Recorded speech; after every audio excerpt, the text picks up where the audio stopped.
이건주 한국폐암환우회 회장님의 투쟁 연대사가 있겠습니다. 네, 한국폐암환우회 이건주입니다. 인사드리겠습니다. 앞에 여러 선생님들이 참 전문적인 좋은 말씀 많이 해주셨는데 저는 철저하게 비전문가 입장에서 몇 가지 말씀을 드리고자 합니다. 저는 한국폐암환우회를 섬기고 있는 이건주며 또한 네이버 블로그 바빌의 방을 쓰고 있습니다.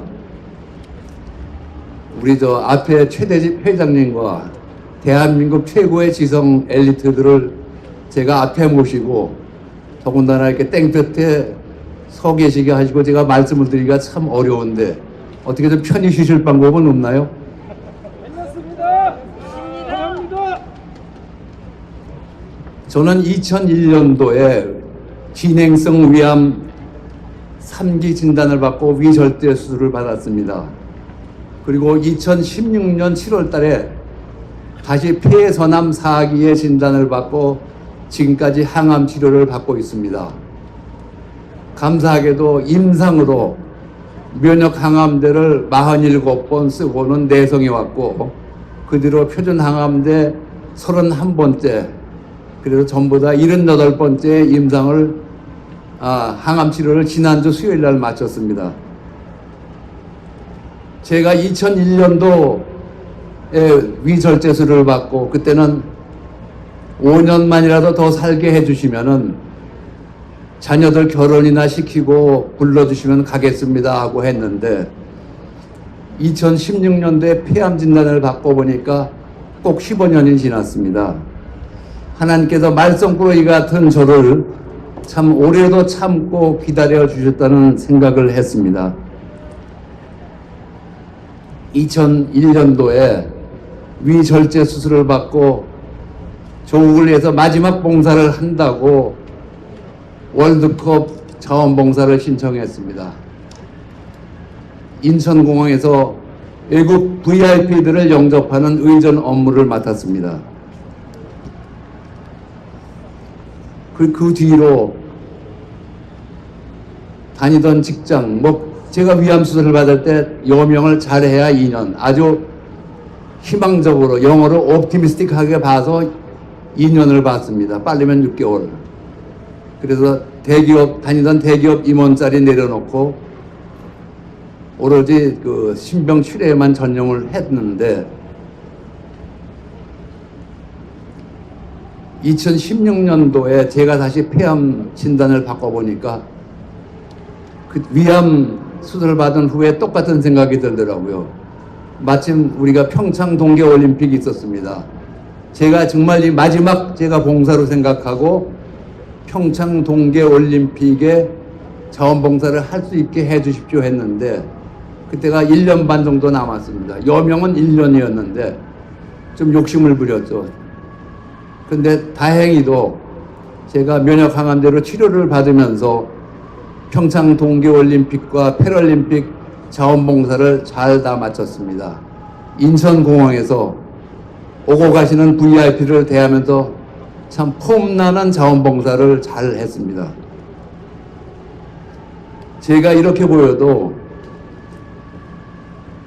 해외 건설에 오래 있으면서 1977년도에 중동을 나갔었습니다. 해외 지사장과 또한 현지 건설회사 사장도 하면서 잘 지냈는데 그러다 보니까 외국어도 좀 되고 또 외국인을 대하는 매너도 제가 좋은 평을 받았습니다. 그래서 영국 신사라는 소리를 들었는데 여러분들은 믿거나 말거나 해주시세요. 제가 폐암 진단을 받고 내가 아니면은 다음 분이라도 다음 환자라도 도움이 되겠다는 생각으로 임상을 약 이름도 제대로 묻지도 않고 따지지도 않고 임상에 응했습니다.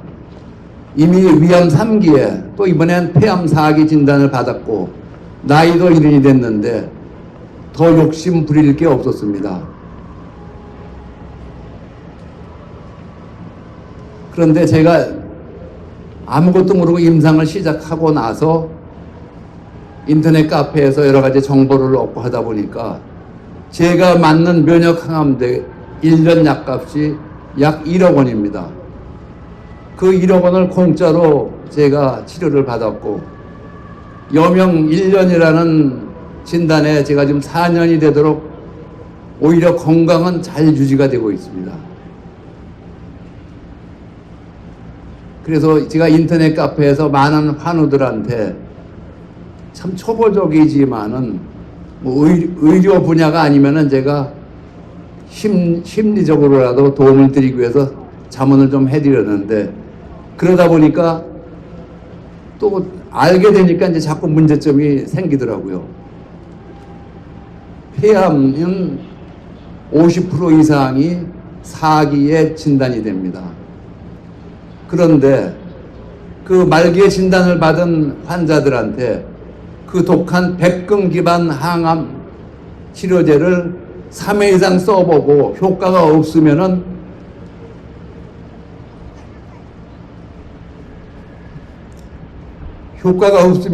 면역항암제를 급여화해야 된다고 합니다.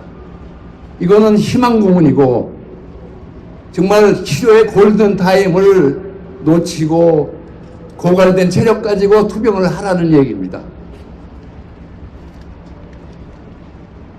급한 마음에 환자를 살려보겠다고 자비로 면역항암 치료제를 시작해가지고 치료 효과가 좋으니까 1년, 2년 잘 치료받고 계시는데 이제는 약값이 문제가 됩니다. 그래서 집을 팔아야 되는 메디컬 푸어의 상황이 발생하게 됩니다.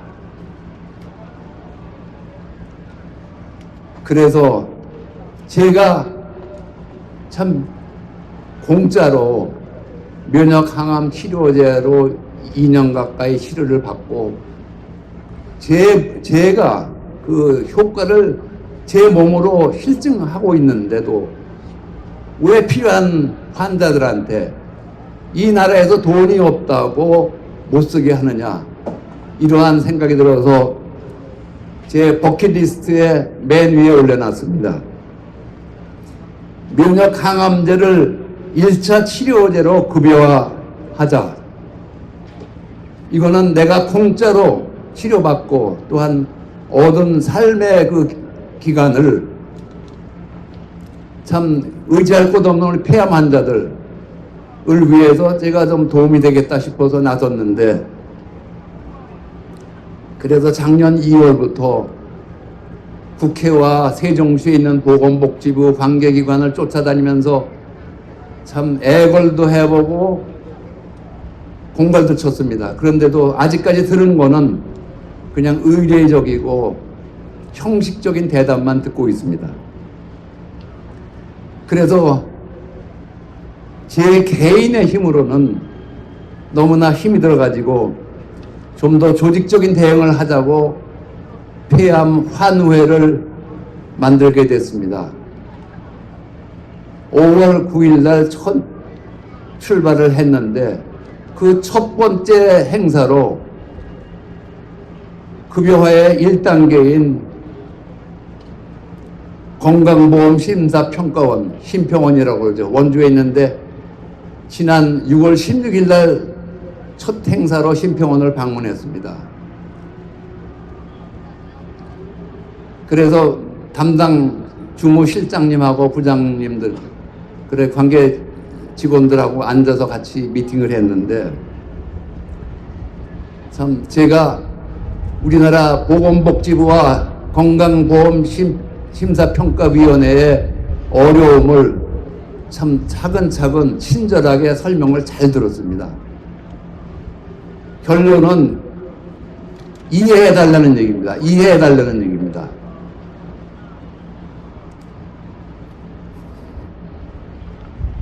그래서 제가 그 자리에서 물었습니다. 여기에 계신 분들이 폐암 환자 당사자나 당신들의 가족이 폐암 환자라고 그러면은 저한테 해준 설명을 그대로 듣고 이해해달라는 그 요청을 받고 그대로 수긍하시겠냐고 물었습니다. 사람 생명이 경각에 달렸는데 이해해달라고 그럽니다. 그냥 이해하고 그냥 죽으라는 얘기지요.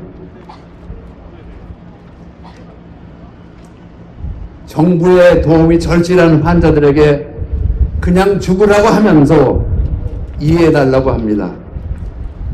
담뱃값을 인상하면서 연간 2조 이상의 세수 증대가 있었습니다. 그 돈을 폐암 환자들을 위해서 쓰겠다고 했는데 제가 듣기에는 폐암과 관련돼서 쓰는 것은 금연학교 운영하는 비용 정도라고 제가 들었습니다. 1년에 줄잡아 2,000명의 폐암 환자들이 면역항암제, 좋다는 면역항암제 써보지도 못하고 죽어가고 있는데 돈이 없다는 납득하기 어려운 이야기만 합니다. 딴 나라 정부 별천지에서 온 공무원들입니다.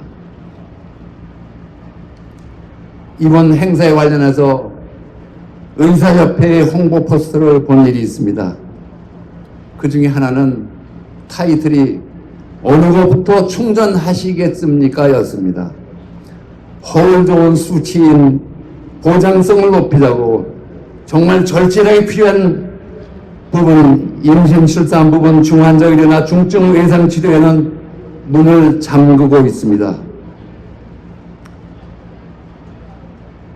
어느 것부터 충전하시겠습니까? 당연히 위중한 환자, 죽어가는 암 환자들에게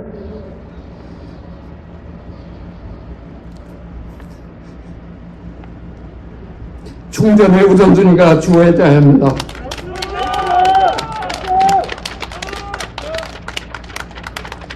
죽어가는 국민은 몰라라 하고 어마어마한 재원이 필요한 보장성이 70%가 된들 무슨 소용이 있습니까? 제가 2년 가까이 임상으로 치료를 받다 보니 약값이 비싸질 수밖에 없다는 생각이 들었습니다. 그냥 바깥에서 단순하게 임상이라고 제가 알고는 있었죠. 인간 모르모트로서 새로 개발된 약의 성능과 부작용을 검증받는 것이죠. 그 단계 거쳐야 되는 과정. 그 다음에 제가 임상 초기에는 하루에 체열을 5번, 13병까지 뽑아본 적이 있습니다. 그렇게 엄중하게 검사를 해가면서 임상을 하고 있는데 우리 한약은 어떻습니까? 전혀 검증 과정이 없는 것 같습니다.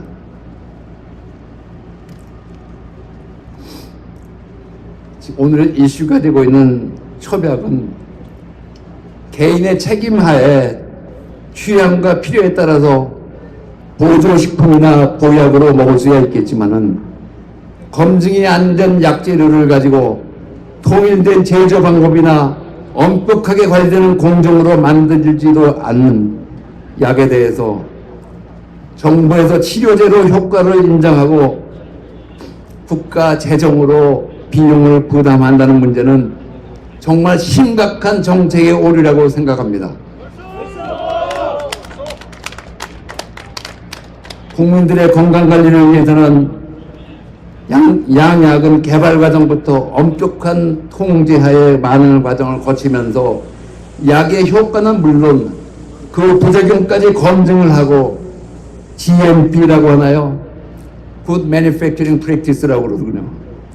엄격한 법으로 정한 규정 아래 제조되는 양약에 비해서 원산지조차 불분명하고 제조 방법조차 검증이 되지 않은 한약과는 비교는 같은 방법, 같은 자와 저울로 재어서 판단을 해야 한다고 생각을 합니다. 국민들의 건강을 위해서는 한약의 조제와 유통에도 양약처럼 정부의 관리와 책임하에 엄격하고 철저한 관리가 반드시 이루어져야 한다고 생각합니다. 인터넷 카페에서 보면은 죽음을 앞에 두고 살아가는 저희 암 환우들은 지푸라기라도 잡는 심정으로 카더라 통신까지 짜가면서 여러 가지 검증되지 않은 치료법들에 미혹되는 경우가 적지 않습니다. 그러나 그 과정과 결과에 대해서 누구도 책임을 지지 않습니다. 정부조차 방관하고 있습니다. 한약의 보험 처리에 앞서서 이러한 유사 의용 행위와 약질에 대해서는 철저한 검증과 관리가 반드시 선행되어야 한약도 국민들이 믿고 안심하고 먹을 수가 있다고 생각하십니다. 오늘 이 자리에 나와주신 의사 선생님들을 뵈니 참으로 만감이 교차합니다. 저희 환우들과는 불가분의 관계되신 의사 선생님들도 건강보험 재정이 적절하고 균형 있게 쓰이지 않는 것을 보시면서 얼마나 분통이 터지시겠습니까? 자신이 치료하는 환자에게 더 좋은 약을 권하고 최선의 치료를 희망하고 싶은 것이 의사로서 당연한 마음일 것입니다. 그러나 아무리 약이 좋다 해도 1년에 1억이나 드는 약을 환자의 형편을 살피지 않고 좋은 약이니 무조건 쓰라고 처방을 하실 선생님들은 아마 별로 안 계실 겁니다. 저희 경우에도 자비로 그 비싼 약을 쓰라고 했다면 아마 생각 좀 해보겠습니다 하고 그리고서는 벌써 하나님 앞에 가 있을 겁니다.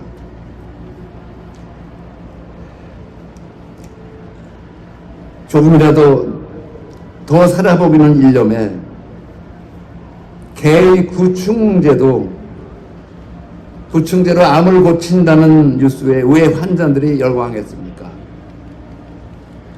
제가 저의 상식으로는 도저히 안 맞는 이야기임에도 불구하고 제가 카페에서나 쓰지 말라는 얘기를 못했습니다. 제가 국민일보에 인터뷰를 하면서 제가 마지막에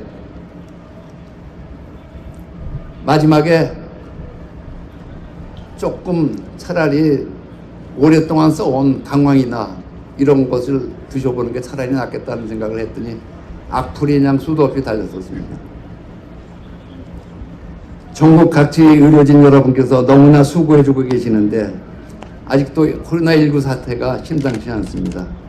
이 자리를 빌어 수고를 해주신 여러 선생님들께 깊은 감사의 인사를 드립니다. 그러면서 저희와 같은 중증 환자들의 불안감은 말로 표현하기가 어렵습니다. 병으로 인해서 치료로 인해서 몸이 쇠약해져 있기 때문에 외출도 자유롭게 하지 못하고 병원에도 가기가 주저됩니다. 이런 와중에 돈이 없어서 급여 적용이 어렵다고 하면서 필수적이지도 않고 급하지도 않은 한방 처방에 대해서는 이렇게 의사 선생님들께서 반대하는데도 적지 않은 돈을 쓰면서 강행하고 하려 있으니 생명의 경계가 달린 우리 폐암 환자들에게는 무슨 논리로 설명을 하려고 하는지요. 또 그냥 이해해달라고 하겠습니까? 생명을 걸고 투병 생활하고 있는 즉 환우들을 대리해서 관계자들에게 묻고 싶습니다. 당신들이 돈이 없어서 좋다는 약을 써보지도 못하고 죽어가는 우리 환자의 입장이라면 그냥 이해하고 수용을 하시겠습니까?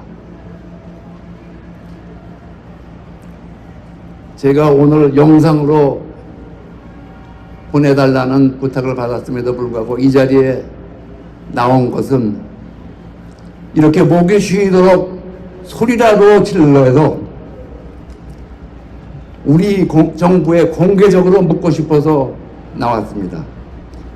제발 건강보험이 국민 생명을 지키는 도구로 철저히 운영되도록 현명한 결정을 해주시기 바랍니다.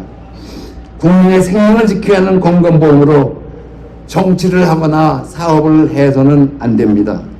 소중한 세금, 보험 재정을 적절히 운영하여 주시기 바랍니다. 취재를 위해서 이 자리에 함께 해주신 수고하신 기자분들께 간곡하게 부탁드립니다. 위정자들 또한 관계자들의 귀를 열어주셔서 저희들의 절박한 외침과 원성을 좀 듣게 해주십시오. 제가 아무리 나이 들고 돈도 없고 힘도 없는 천덕꾸러기 민초라도 제가 저와 저희 가족에게는 천하보다 더 귀한 생명입니다. 사람이 먼저다라는 정도라면 정말 어떤 사람이 먼저 보장을 받아야 하고 국가가 어떤 환자에게 더 도움을 주어야 하는 것인지도 세심하게 챙겨주시기 바랍니다. 보건복지부와 건강보건 관계자들에게 마지막으로 간절하게 당부드립니다. 국민들의 건강을 위해서는 한약의 조제와 유통에도 양약처럼 정부와 정부의 관리와 책임 아래 엄격하게 관리를 해 주셔야 합니다. 국민의 생명을 지켜야 하는 건강보험으로 정치나 사업을 해서는 절대로 안 됩니다. 소중한 시간을 나누어 주시고 함께해 주신 최 회장님과 임원님들, 그리고 이 자리에 함께해 주신 여러 선생님들 고맙습니다. 감사합니다.